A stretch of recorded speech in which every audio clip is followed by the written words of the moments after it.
No, right now the price of coffee kase when everything is done it is at 8,500. But again the season is just starting, so it is expected to go up by maybe 500 or 1,000, even 2,000.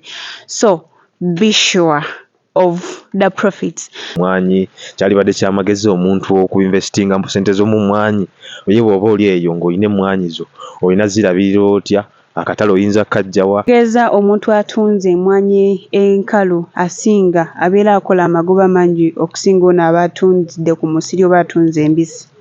Ndikulira bbanga ki ndabirira ki gye weetaaga mu mwanyi okuba nga osobola okufuna emmwanyi ez'omutindo. Hey guys, welcome back to my channel. So lelo tuli Luwelo era nga ndi balambuza ku mmwanyi. Mbaleetedde omulimi ene Luwelo akola mmwanyi, alima emmwanyi, but I think you guys can see the quality of this, and I'm going to be asking him questions. So he's going to be explaining everything to us. Nga bali agenda banga atunyonyola buli kimu about everything that you need to know. Ne mmwanyi buli kimu kye weetaaga okumanya. Kitegeera. So it's drizzling, but yeah, it won't stop us. It will not stop us.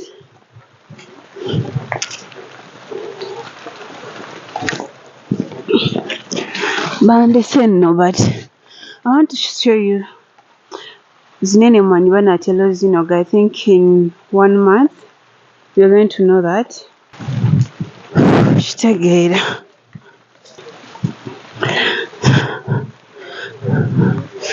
So right.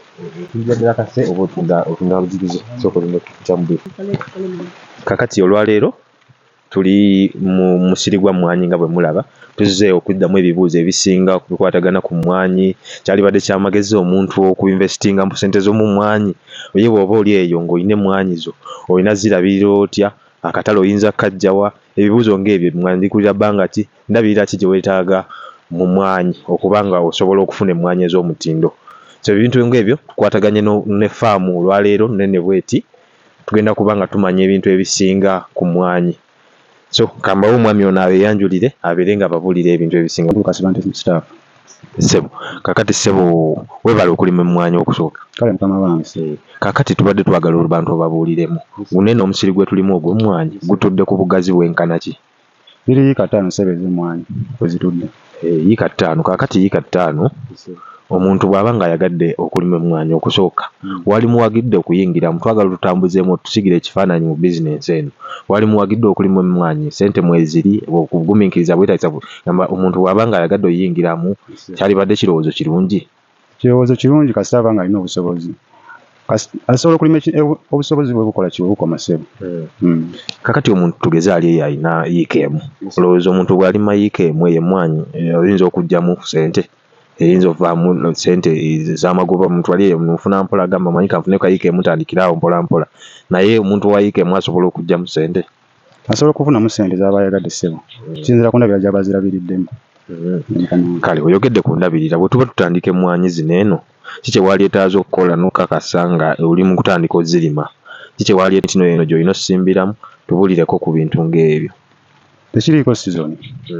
Tekiriiko sizoni. Bwe kuba kwa musana osobola okusimba ekinyonyi n'ogisimba n'oba ng'ogifukirira amazzi nesobola okukwata. So kakati emmwanyi eno bw'eba ng'eri mu kkula ogambye twetaaga kufukirira bufukirizi mazzi, ate ekigimusa zikulira ku mazzi oba waliwo ebigimusa eby'enjawulo ye bibaayo kigimusa kika ki kye weetaaga otteekamu? Ebigimusa osobola oteekamu obugimusa oba obusa bw'enkoko oba obusa bw'ente oba n'ebigimusa bino eby'ekizungu bino byagula mu maduuka essebo. Nosobola okuba nga oluvannyuma lwa wiiki 2 ng'ozifuuyirako era ekigimusa n'eddagala ery'obuwuka lisobole okuba nga tekola ki nga tesobola kufa buwuka. Kati omuntu ng'ogirimye n'etandika okubala n'okugiggyamu ssente ziba bbanga ki? Twala emyaka nga 2.5 mukama wange tutandika okubala. So mu myaka nga 2.5 bw'oba ng'omaze emyaka 2.5 oyinza kuggyamu emmwanyi mu sizoni mmeka z'oyinza okukungulamu mu mwaka? Era mbadde njagala tusigire ekifaananyi ky'amakungula. Omuntu ayinza kuggyamu nga kyenkana ki mu buli yiika era sizoni mmeka mu buli mwaka? Buli mwaka muvaamu sizoni 2 ssebo. Naye kale bw'oba olimye nga yiika ng'emu ojja kungula ensawo nga 15. Ensawo 15 nga buli nsawo ya kilo 10 ziba zisukkamu ziba kilo 10 15 bwe ziti singa engeri gyebagipakiddemu ensawo. Emmwanyi kati zino zakase ezikaze oba embisi ezivaamu? Enkalu ngoma kibooko. Kati kaakati ekitegeeza otugambye omuntu ayinza okugyamu kilo 10-15 emmwanyi nga zikaze.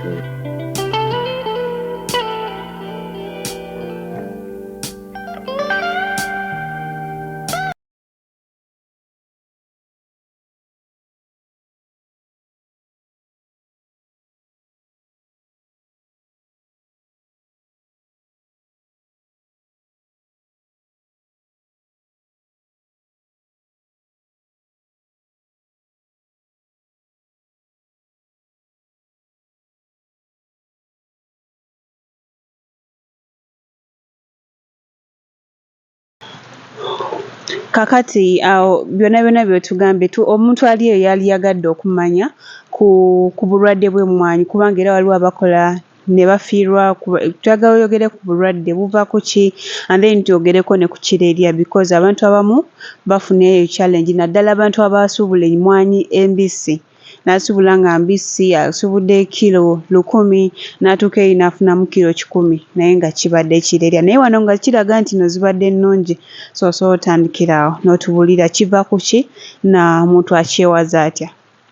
Okwewala embeera y'ekireerya oba olina okuba nga ozikubako eddagala ly'obuwuka oba ojja kufunamu kireerya. Singa oba tozirabiridde nga ozikubako eddagala ly'obuwuka eziba zijja kukunkumuka ezimu zisigaleko naye nga kireerya. Ate n'ekireerya kijja ku sizoni ya musana osobola okufuna ekireerya. Kati wadde nga omusana gyegula omuntu asobola kyewala atya? Kufukirira amazzi oba kiba kize oba tolina ngeri gyakyewalamu? Kiba kize oba tolina ngeri gyakyewalamu kuba tosinza kuddira ate n'ofukirira noddira mu mazzi ate gyonna n'ogayiwa ku neeno. So obeera olina kufukirira okuganyulwamu. And then n'ekirala waliwo obulwadde bw'emmwanyi osobola kyogerako kina ngeri ki bulwadde ki obwo bujja butya n'engeri y'ogyewalamu oba buba buzzo osobola kitreatinga otya? Obulwadde singa buba nga otandise okulaba nga amazzi zitandise okugyamu obutabitabi nga butandise okukala oba olina gula ddagala eritundibwa ebyo ebalanga ery'omu maduuka ebalanga ekola ki oba olina okufuuyirako. Kati omuntu emmwanyi ziba sizoni 2 kati buli sizoni ebeera mu myezi 3 myezi 4? Buli sizoni babeerawo mu mwaka nga gutandika n'omwaka nga gugenda kuggwaako. Kati mu sizoni omuntu alina fuuyira bbanga ki oba mirundi emeka oba wobeera nga akikola mu buto mu bukulu kati nga zino eno wezenkana oba tolina kuddamu fuuyira? Oba olina ng'ofuuyira buli luvannyuma lwa wiiki 2. Luvannyuma lwa wiiki 2? Olina okuba ng'ofuuyirako eddagala ly'obuwuka. Kati tulaba sizoni eno actually abantu bali kukungula mmwanyi bali kunoga ate tulabye mu egundi esinga pati esinga mulimu eziriko ate buliku eziri kumulisa. Kati tubadde tumanja ssaawa zino eno zirina beera nga zinogwa bunozi ate tulabako ekimuli okyogerako kyekyo. Ekireeta ekyo zino emmwanyi zino emmwanyi eŋŋanda kyekireeta ekyo kubanga nti tezimulisiza kumu.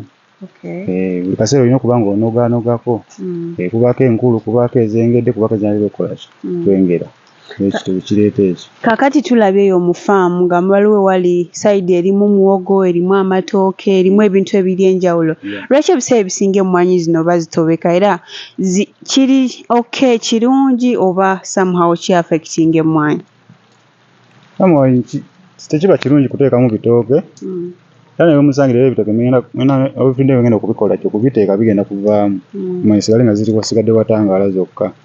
Bwe ziba nga ziri watangaala ate kikuleetera enjawulo kuba ziba zijja kukola oba ojja zifunamu nga ziri zokka. Kati omulabi waffe ali eyo yali yagadde okumanya oba nga ayagala okuyingira oba nga ayagala okugula yali yagadde okumanya ku cost oba price. Tugalize nzize nga osobola osooka otugambako gwe oba otunda emmwanyi osobola otunda embisi otunda musiri oba otunda already ng'omaze ozaanika akase nga buli kimu kiwedde?